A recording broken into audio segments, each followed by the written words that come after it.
Willow. Willow. Well, let's go ahead and talk about Willow. This is the last episode of the season. Maybe the series. I mean, they set it up for season 2, but they always do. But who knows? Depends how well it does, I guess. Yes. So Kit and Elora jump off the waterfall. Yeah. They're in Memorial City. So I like how her fall from the top of the waterfall like washed your hair clean of her yellow or her blonde hair dye. She's not blonde anymore in this episode.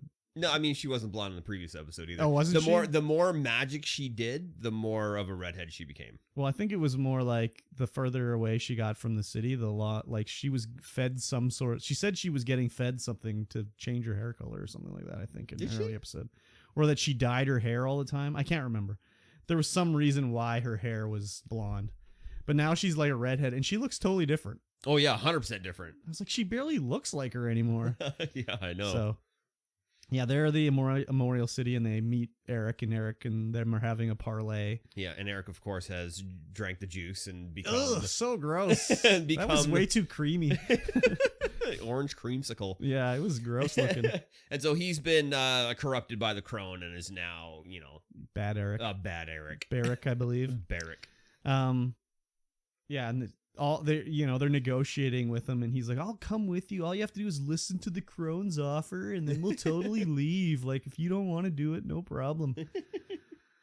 So they talk to the crone, who is like, she looks a lot like, with dark hair, she looked like Daenerys Targaryen from Game of Thrones to me. Except she had dark hair. I don't know, just the eyebrows maybe or something.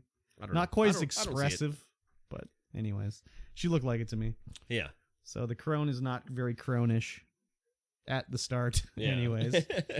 And she eventually convinces them to step through the crevasse in the room where the goo is flowing out of. Go like have the worm dream and go into the fakeness or whatever. Yeah. And so inside it's all like super nice. Kit and Elora both go in at the same time. And it's all super nice, Reminded me. Sorry, go ahead. No, go ahead. I was just going to say, it reminded me a lot of when in True Blood, Suki went into the fairy realm. Where everything looks really nice on the surface, but then it's like, oh, actually, it's really bad here. And yeah, inside is all their friends. All their friends are there. Sorsha's there. Kit talks to Sorsha, and they're like, oh my God, you don't have to grow up and be a princess. You can do whatever you want. I know it was like fake and everything, and when they went through, like, you'd think we went through... Maybe there's other magic going on. But they go through and they're not like, oh, this is fake. It's just like, oh, Sorsha's here. My mom. I want to talk to my mom. It's like, wouldn't you be like, hey, this isn't real? Or like when Elora starts to talk to Eric, it's like, you didn't follow us in here. Like, this can't be real. But they kind of go along with it anyways. Yeah. And so it's like, this whole gathering is Eric and... Laura's wedding. Laura's wedding, yeah. And so they get married and stuff, and they're going up to the altar, and they're like, you gotta drink the juice. Yeah. While this is going on, all the other crew has come to the Memorial City. They yeeted themselves off the waterfall, minus Willow. And they're like trying to sneak their way into the Memorial City. And of course, like, they really love to write for Borman, man. Well, yeah. He always gets the highlights whenever he's on screen. So he's like, we got to sneak in. So for whatever reason, he's like, what did he say? We'll go in disguise. And he like rubbed dirt on his face or something like that. Anyways, they're doing like their whole jokes and japes getting there. But, Graydon is trying to open the door with his magic, and they can't get the door open in time. So the little evil wind blows over them and turns them into stone statues. Yeah, they all get basically turned to stone. Yeah. From the storm that was approaching. So they're right outside the door while they're inside the goo realm. Yeah. Yeah. And the wedding is happening. Yeah. They go up to the altar. Elora's all blonde hair again in the dream here. And they're like, the crone is officiating the wedding. Yeah, and the whole thing is like, oh, all you have to do is like accept the worm, and we can change it and go back in time till nobody died because of you or whatever. Yeah. And it's kind of like, will she or won't she? And then she's just like, yeah, I'm kind of over you. Yeah, I'm not even. You're kind of acting creepy here now. I don't want to marry you. She's like, I'm not acting creepy. She's like, you're kind of acting creepy. So then, things are not going well, and then all of a sudden Willow shows up somehow inside the dream. Yeah, Willow just shows up inside the dream and just unleashes hot How magic. did he get in the building? He just yeeted himself off. But the door was closed. Did better magic than the rest of the people. Okay. Don't think about it too much is what you're telling me? Don't think about it too much. You got to suspend your disbelief a little bit harder than you're currently doing. So, yeah, Willow breaks the illusion, breaks them out of there. Everyone gets saved from their stone bodies because even Kit was turned into stone because she, rejected the offer, basically. Yeah. And then it's battle time. Everybody's got to fight. Everyone's got someone to fight. Yep. Because all the other Cenobites, quote unquote, show up as well. Yeah, exactly. That's a good name for them. And we see Laura and the crone doing battle, but the crone's way too powerful, and then Gray hops in with a giant spell. Yeah, all of a sudden he's a super wizard. All of a sudden he's a super sorcerer, wizard, I guess. The crone is very cronish now. Yeah. She lives up to her name. Oh, yeah. She turns into her, crony apparition. So the one thing I forgot to say is in the fake, dream realm, there was, Mad Mardigan was talking to Kit, and it kind of sounded like Val Kilmer. They had a fairly good sound alike, but it was not, that good. Yeah. Because part of the time I'm like, oh, this sounds really like Val Kilmer. And then it would be like, no, it's not that good. And then it'd be like, oh, yeah, that part sounded like Val Kilmer. And then it was not good again. I was really hoping for a CGI Val Kilmer, but I should have known better. This show doesn't have the budget for that. No. They blew all their budget on nebulas and the crone. The crone. The crone looked really good, I thought. She was very juicy, too. Super juicy. But Graydon does his spell, almost gets to the crone. Yeah. But the crone, outpowers him. Yeah. And then it looks like the crone disintegrates him. Yeah, blasts him into the worm realm. Yeah. And disintegrates him. And then Alora's she's all jacked up on whatever now. Yeah. She kind of got over it pretty quick, though. The crone breaks, what's her the twig. Wand. Yeah, the twig wand. So all of a sudden now Alora can just cast a spell without a wand? Is that what's going on? Because she's the savior, Yeah, but that's nothing ever that's been happened before for them. No, definitely not. But yeah, she just casts magic. And she doesn't need to say anything. Everything else, they have to be hullabaloo, skimming-a-doo. Bippity-boppity-boo. They have to say some words to cast a spell, but now she's just air bending. Lightning bending. Yeah, exactly. Yeah, that's it. So she's all powerful. Yeah, exactly. So they have a battle, and she uses the power of, I don't know, she didn't really seem too upset about Graydon. She was pretty upset. She was upset right then, but then 5 seconds later, she's kind of over it almost. No, she's just got to focus up and kill the crone I guess with her magic power. She's very angry. She's very angry, that's for sure. While this is going on, Borman's finally you got to wear this armor. This is for you, obviously. Yeah, for Kit. So he gives her what is it even called? I don't even remember. Chimerian cuirass. Yeah. And she puts on her Iron Man armor. Yeah, she puts it on. She puts in the key thing. I can't remember what the hell that thing is called. And it just works.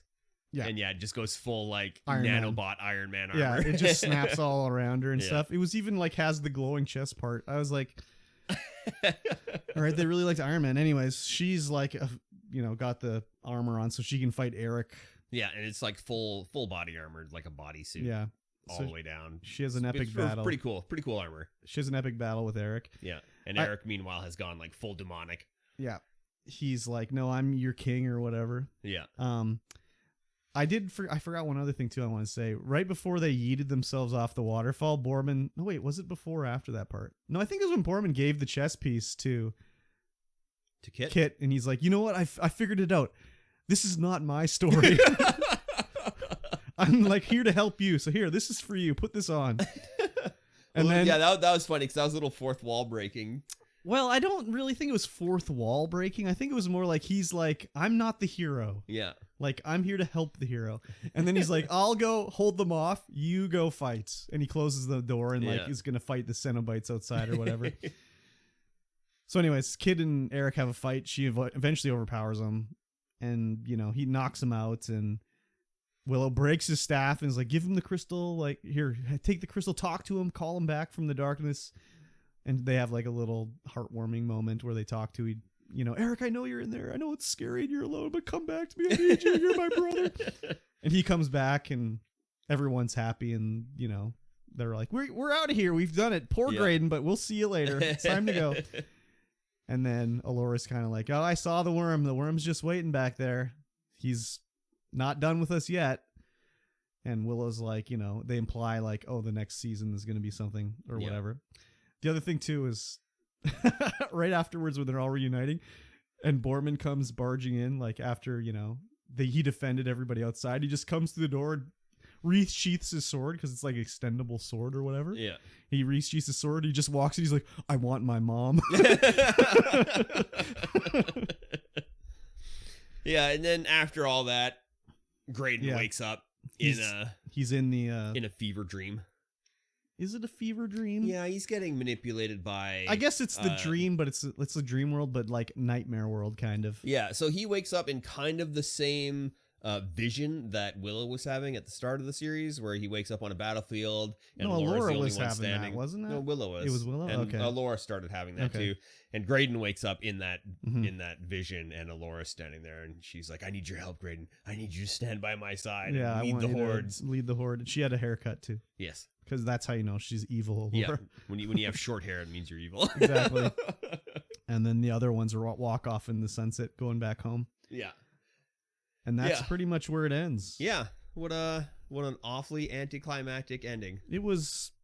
Yeah, I mean, what else could they do, really? They just kind of blasted through it. Like, well, the fight scene wasn't very... I enjoyed the fight with the crone. The Eric and Kit fight, whatever.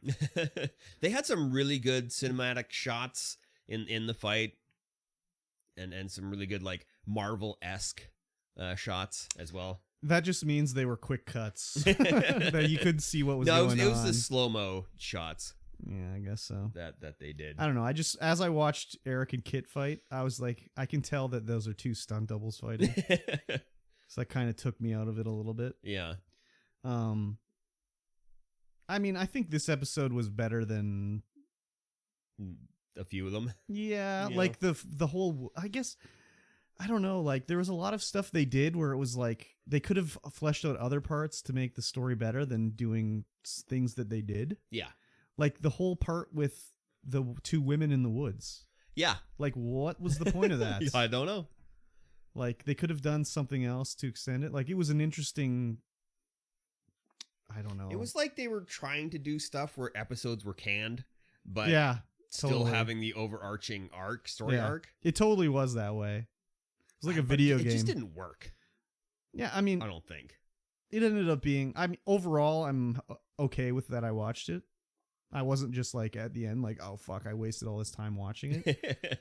But it wasn't like my favorite thing we've watched for sure. Yeah, not by far. This was... I'm probably gonna watch season 2. It wasn't this wasn't mind-blowing in any way.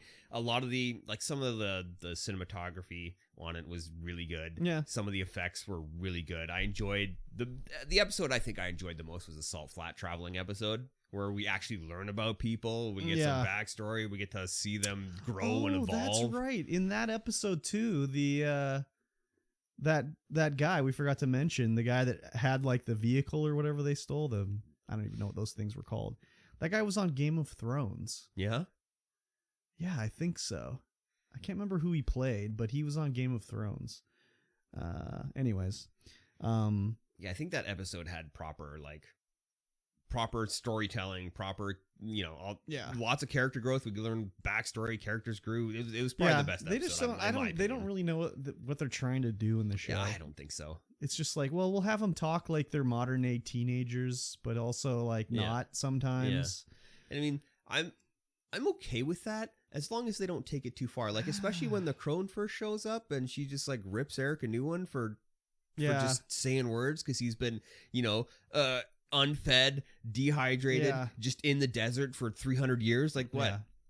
Yeah. He's going to say some silly stuff. And it goes from like the sort of whimsical to like sort of campy serious all the time, where it's like when they're first talking to Eric and they're turning like Kid will be talking to him and then they like switch so they're back to back so Laura can talk to them, and then she'll be like, do you want to take it now? And then they'll switch spots again. Mm-hmm. It's kind of like just silly.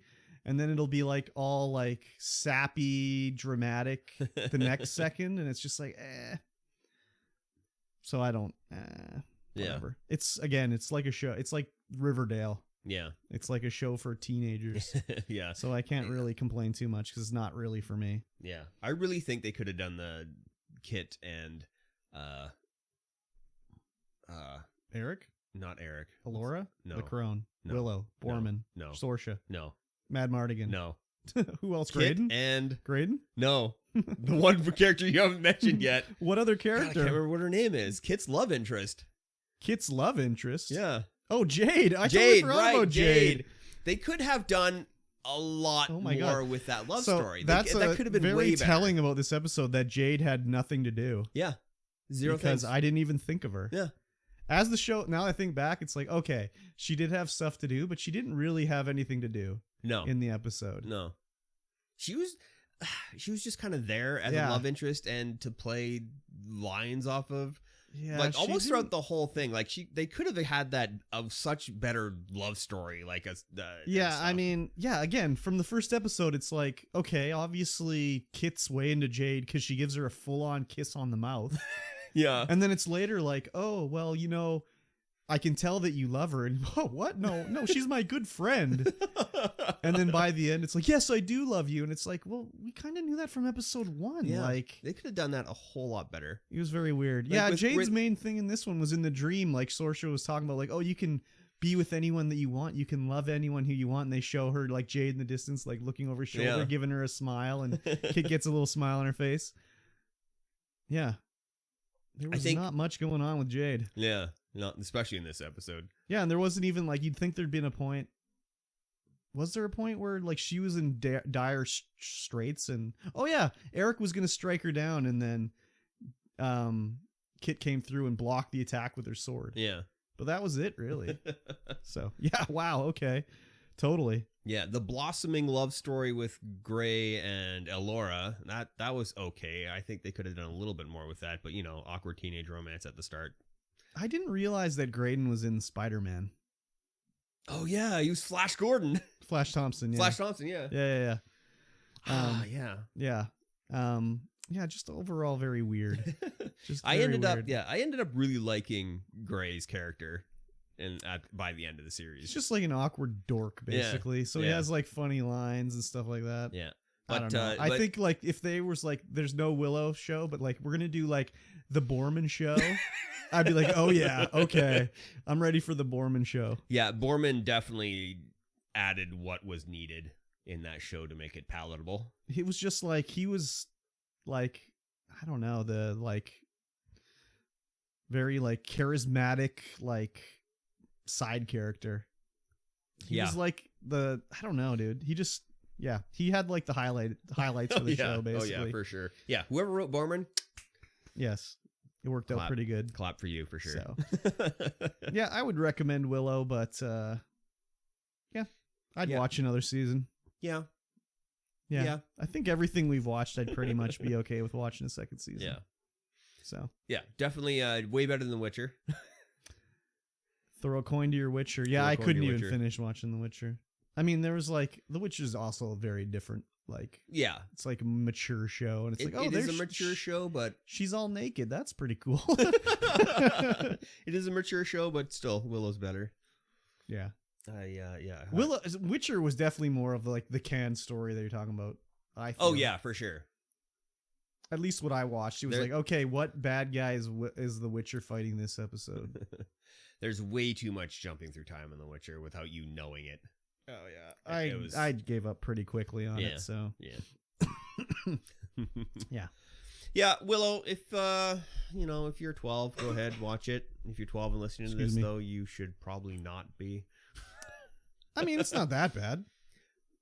What, Willow? You mean for Willow. a 12-year-old? No, for a 12-year-old, yeah, but if Oh, if you're you mean 12 you're and you're listening older. to this podcast, Oh you're probably yeah, go study. go study or something. So now that we're done Willow, are we going to move on to the Last of Us show yeah, because it's gonna come out episodically tonight? throughout. Tonight. Yeah, starts All right, tonight. I'll have to see if I can watch it on my What was that? Crave. Crave, yeah, because I have Crave. Crave in Canada. Crave in Canada, so I should be able to watch it. Yeah. Though I think that's what we're gonna do for the next one. So Yeah. if you want to watch along, start watching The Last of Us. sounds good. Should be good. Pedro Pascal. Oh man, I love Pedro Pascal. I just saw a clip of him. It was on like I don't know, Variety or Vanity Fair's YouTube channel where they do lie detector tests with actors. And he's hooked up to the lie detector, and they're like, the question they asked him is like, do you ever go on to Instagram accounts dedicated to you being a hunk to make yourself feel better when you're feeling down? And just started laughing like uncontrollably. He's like, yes. So it's so funny because the only thing I really know him from is Mando. Oh yeah. And so watching him like be jovial and laughing is kind of odd. Oh yeah. Yeah. Well, I don't think he's gonna be jovial too much in the Last of Us. No, So probably not. I think it'll be okay. Yeah.